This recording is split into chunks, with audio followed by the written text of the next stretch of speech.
we're going to start talking about protection. And if you listen to any podcast or read any books, they'll talk about the necessities of protection, especially in spirit or psychic work.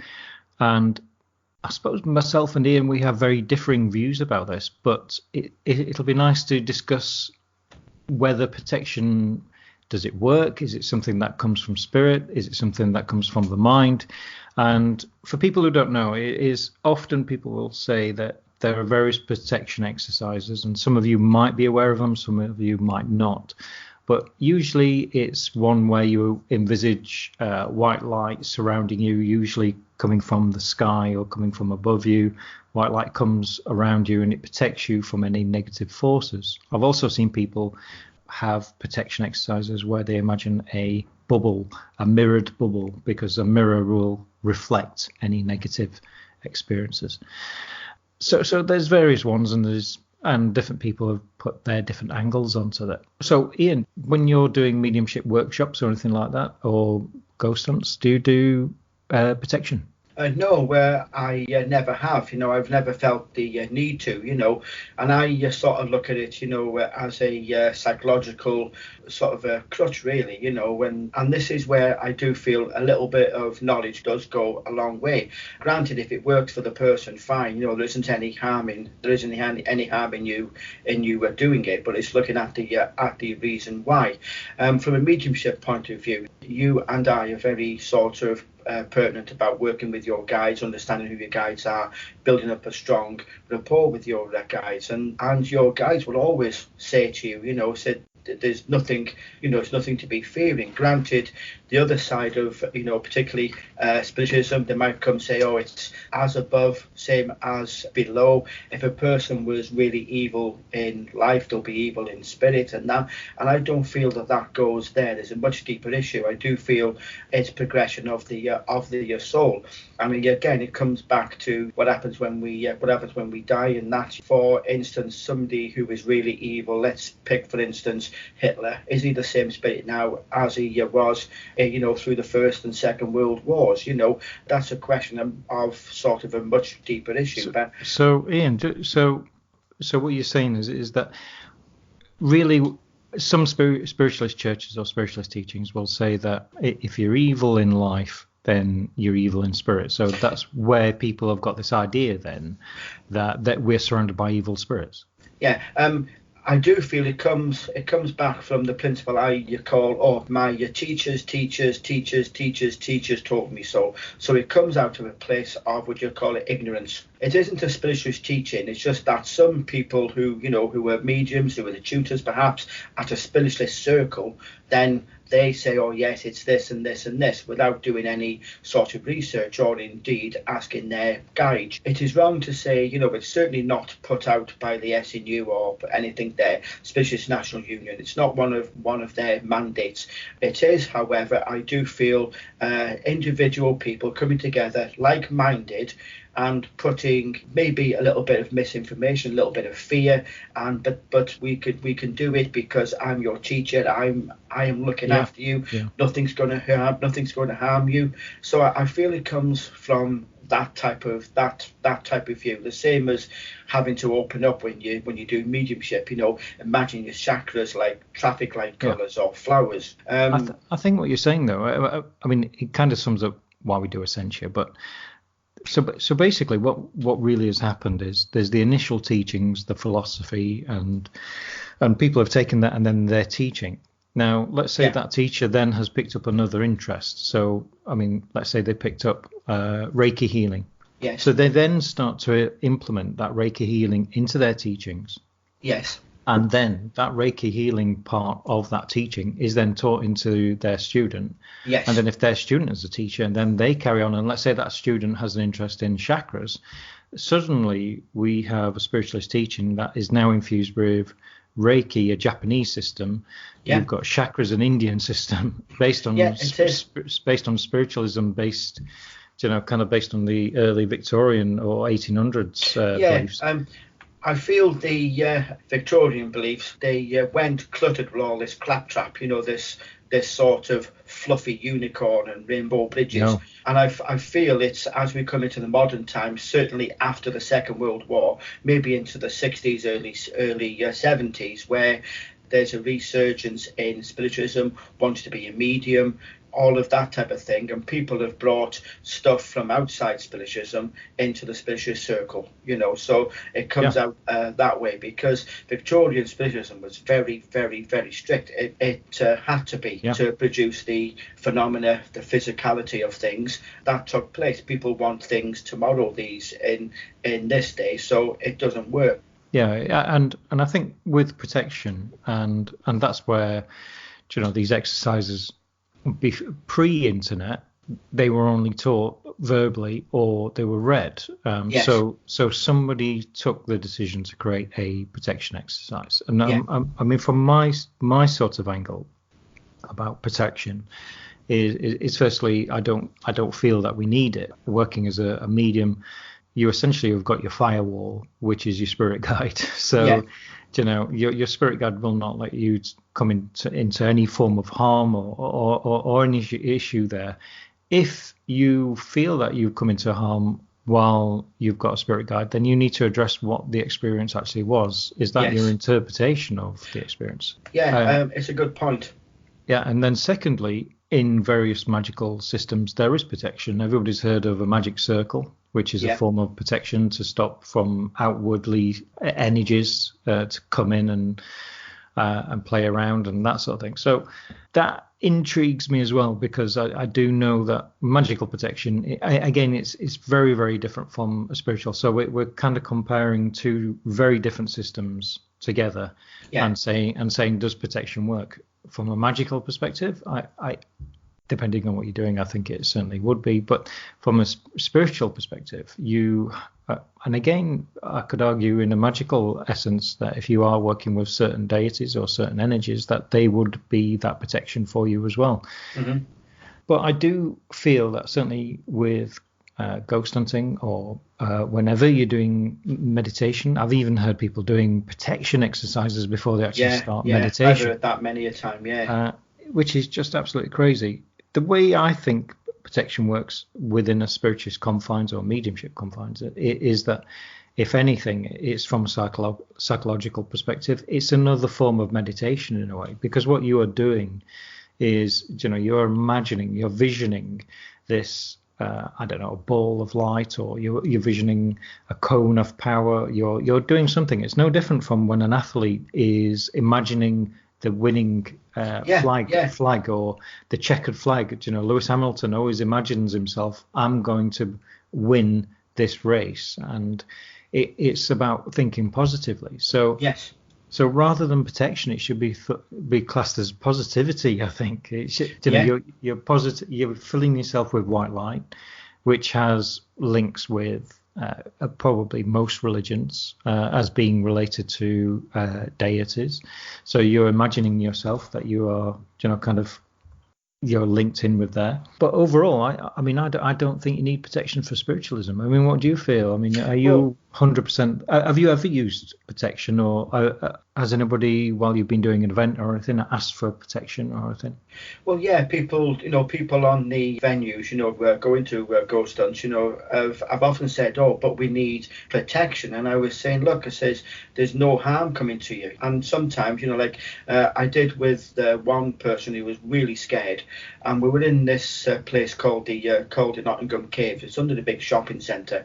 And she was talking to me saying, I'm really, really, really, really scared. And she was looking around. I bent down and picked up a stone off the floor, put it in my pocket, and then I brought it out and said to her, look, this is my protection stone. You can carry that round and you'll be fine. What about you? I said, well, my guides will look after me. And she was fine. And she gave me the stone back after the venue had finished.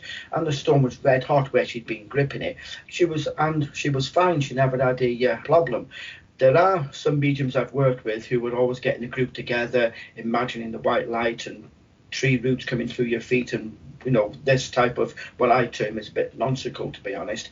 When I say to people, oh, look, you don't need it, and I rationalise with them, it doesn't happen, and we go around and they've had a good cracking night. So they've never taken anything home with them. They've never been feeling, oh, I'm under attack or so forth. So, and I've talked to mediums as well, and I say to you, oh yes, I use the white light. So I said, well, does it still allow you to talk to your guide? Oh yes. I said, well, it can't work then. Because why? Well, if it's meant to block off negative spirit or this type of thing, again, the connotation, as you were mentioning, white means good and all this type of thing, then it's sort of put over into a sense, well, if your guide can still talk to you, then so can anybody else. It doesn't stop anything. But Yeah. like I say, if it works for the person, then there isn't any harm. But I feel that if you're teaching it, you need to question why. You need to have the answers of why it is needed and why it is not needed. You need that balance. Yeah, and I suppose as well, something from my perspective is that if it does work for you, we're telling you not to do it.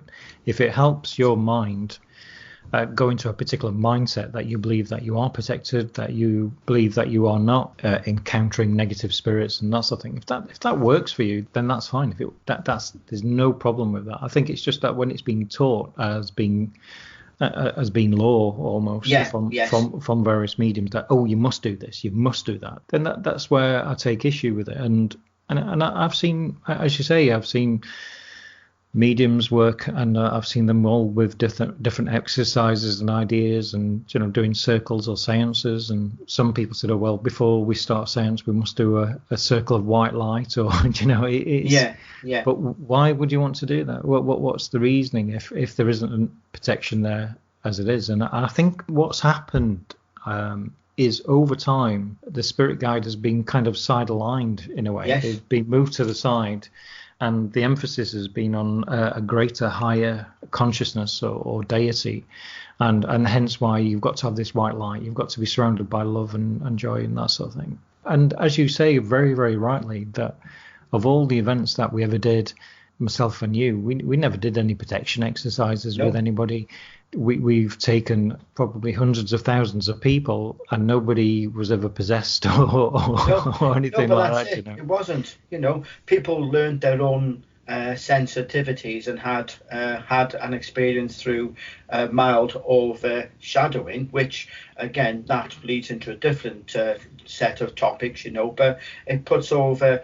We can rationalize, and I dare say some mediums, they're trying to get inside you, they're trying to possess you. When you put it down as to what it is, then that person thinks, oh, I didn't realize I was sensitive. So we'll read up about it, go to a local circle where they're teaching mediumship, have a look around for a decent medium, one who's got a good rep, and have a look there and try to do something about it if that's what they wish. So it's putting the knowledge there, isn't it? What you've just been saying now just reminds me of one thing, and I think it's worth talking about actually. Yeah. It is a few years ago, somebody we knew had a run of bad luck. I won't go into detail, but it was fairly persistent, and I'm not saying bad luck exists, but there was life circumstances that seemingly happened all within a period of time, and sometimes life does this. This is my sort of point of view. Sometimes things happen, life continues, and that's what life is. It's ups and downs. But this person believed that they were consistently being psychically attacked by two other mediums. I mean, we both had our thoughts on this, and psychic attacks. I've heard, again, I know somebody said, well, I need to ramp up my protection because I'm being psychically attacked. Yeah. I mean, what's your thoughts on psychic attacks? Again, in answering that question, it's quite bizarre because my guides were talking about this earlier, so they must know we're going to be talking about it. In answering the question, when we talk about spiritual healing works. People send out that healing and a person gets better. So thoughts have to have a transference capability, hence we can communicate with spirit. So thoughts must be able to go out. But when it comes over to psychic attack, I feel at times, because things are going wrong, it's nothing to do with me. It's not my fault. And I feel people need to sort of step back and think, well, what's happening in my life? Am I doing things wrong? Could I be doing things better? Could I be thinking positive?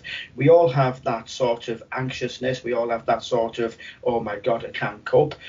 So maybe it's more to do with that, with our own thoughts, sort of pulling our own self down, that we can misconstrue that we're under a psychic attack from somebody. What have the other people who are supposedly sending psychic energy towards you in a negative way, what is their relationship to you? What have you done wrong? What have they done wrong? I feel that is more to be answered for, in a sort of, what you call it, emotional context, and as you said, Martin, at times things go wrong. I think it's how we respond to them rather than how we react in a certainly negative way. Yeah, I mean, I believe that everybody's consciousness is somehow connected, and I think this explains a lot of psychic and mediumship. Here's an example, and this really kind of opened my mind up of how psychic attack could be perceived as being an attack when actually it could just be everyday thoughts. But this was many years ago. We had a Christmas card from two people. They sent it together, and there was a picture on the front of them, on the front of the card, looking a bit silly for Christmas. And it was a very funny card, and they were lovely. They're lovely people, and we put it on a Christmas card holder at the bottom of our stairs. Every time we walked down the stairs, you'd be drawn to this Christmas card, so you'd see that Christmas card, and you say, "Oh, that's funny, that's funny." And so over, let's say, a 2-week period, we kept seeing this card as we were walking down, kept seeing this card, that sort of thing. We didn't think anything of it, packed them away, and then we were going to meet this couple at New Year's Eve. Turned up, and they were really strange towards us. And I thought, well, this is really strange. This is me and my wife, by the way. Yeah. They were really strange. I said, "Are you okay?" "Yeah. What have you been doing?" I said, "What do you mean, what have you been doing?" "Well, all Christmas, leading up to Christmas and all through Christmas, all we kept thinking about was you two." I said, "What do you mean?" Yeah. "We kept thinking about you all the time." Suddenly we'd be saying, "Oh, they're thinking about us again. Oh, I can sense. Are they watching us?" They thought that we were remote viewing them, or we were they kept thinking about us. They were very, very normal people. Believe me, they weren't paranoid or anything. But over that period of time, while their Christmas card was there, they thought they were under psychic attack from us. I think what was happening was that we were seeing the card. The thought about them was coming into our mind, obviously, and unconsciously, you're just thinking about them. Yeah. But it's how they felt, and they must have been very psychic and sensitive themselves, whether they admit it or not. And I do feel that they were sensitive. Yeah. And what was happening is they were sensing us, thinking about them, and they perceived it as a psychic attack. And I think this is what happened with the person we knew when they believed that they were under psychic attack.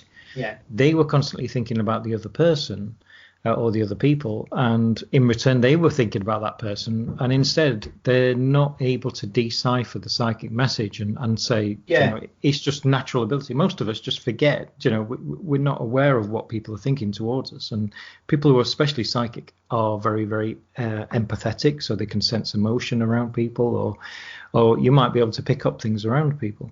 I think the perception was, certainly from the people that we knew and the person who we know who believes that they had bad luck due to psychic attack, is actually probably down to just common thoughts, and they're being very, very sensitive to those and perceiving it as some form of attack. Yeah, no, it's very, very, very good points there, Martin, because thoughts do travel, but like I say, perceive them. I do a lot of phone readings, on some of the phone lines, and it nearly always comes over that I'm saying, yes, this person's coming to your mind because they're thinking about you, and you can tell when he's thinking or she's thinking about you. Oh yes, and it's very much that way. So there has to be feelings, emotions into it, because I don't feel that it comes to just total strangers. Somebody sat there, we'll pick on that person. We just got the name from the phone directory, and we'll focus on them because there's no bearing, there's no who he or he he or she is. So there must be some contact, that knowing of the person, to be thinking of them. So again, I don't see it as a psychic attack. I do feel it's coincidental when things are going wrong and you're having somebody thinking of you, and of course it must be their fault because it's not yours. The other question is they might actually be genuinely concerned, especially if you've had some form of relationship, whether that's friendship or a close relationship. Very much so. They might actually be quite concerned that you're going through all of this and you're perceiving it as some form of psychic attack, and I'm thinking of sending curses or messaging people and stuff, as the person actually asked me, believe it or not. Yeah. No, I think you're very on the ball there, Martin. It's a very good analogy. So thank you. It was your idea to discuss protection, and I think if we start, looking at protection, firstly, it's not, we don't use it as a part of mediumship. We don't encourage that, and that's why it's not in our course. And in fact, we've had a number of people actually message us and say, why aren't you doing any protection? And it's because you don't need it. You've got your spirit guide. And one thing that mediums and trainee mediums and people have forgotten is that connection with your spirit guide. Your spirit guide is that person who, I jokingly said the firewall, but if you imagine them as a firewall, that they are there to be the person in front and say, no, this isn't coming through. The best example I can say is going to Sinai House on the outskirts of Derbyshire. Yeah, it's a lovely place. I walked in straight away. I could feel very negative energies. I felt that there was something really not very nice had happened there. Ian was, and don't take this wrong, Ian, but no. you were skipping with the daisies, and you were sensing that I believe it was a woman who was kind of sensing in a lavender garden or something like that. It was something very two opposite scales, but that what the difference is my knowledge and understanding of magic allowed me to sense what somebody was trying to do or whatever. With the Ian spirit guide, he was literally saying, no, this isn't Ian. Ian's not involved in this, and couldn't sense it. You couldn't feel it at all, could you? No, and there was that thing where you put two images into a card, don't you, into an envelope, and I would always feel one and think the other one was blank, totally blank. No, there's nothing there, nothing. Where it was always the, if I can use the term, negative symbol. It was a demonic symbol from the 1400s. Yeah. But I could never feel it. I said it's blank. No. That was really interesting, and again, I think that comes down to, kind of your guide. I don't want to say shepherding you, but kind of saying, you're fine, you're okay. There's nothing here, And I think that's correct. That because I very rarely get that sort of negative. Do you know what I mean? I get more of the, and it's got to do with my personality and makeup anyway. But I always get the sort of over emotional, the light-hearted, and the at times the grumpy buggers, as I call them. But generally speaking, I don't get the negative. I'm feeling a bit on edge in this place, but that's about as far as it goes. No, it's interesting. As I say, I think it's spirit. It's working with the guide. It will help you from a psychic perspective and a mediumship perspective. I say psychic perspective. So you're kind of crossing the boundaries there of you've got a guide, but you want them to help you with within the psychic limits, and that's what they're there to do as well. And it's part and parcel of everything that you do. And I think from a psychic perspective, if you was trying to, I don't know, tune in or trying to read somebody's mind or something like that, you would be slapped down by your guide. Your guide would be saying, what are you doing this for? It's you kind of be warned off, and so it is essential working with a guide. Definitely. But you do not need any protection exercises at all. You really don't. So that sums up the protection. We thought we'd have a chat about protection, and also we've ended up talking about psychic attacks, which is great because they are very, very much linked, and they are two concepts that really need to be put to the side so that we can concentrate on our own development as mediums and continue forward. Thanks again, Ian. It was good recording with you. Thank you. It's absolutely great. Thank you, everybody, for your support, and we'll be back very, very soon.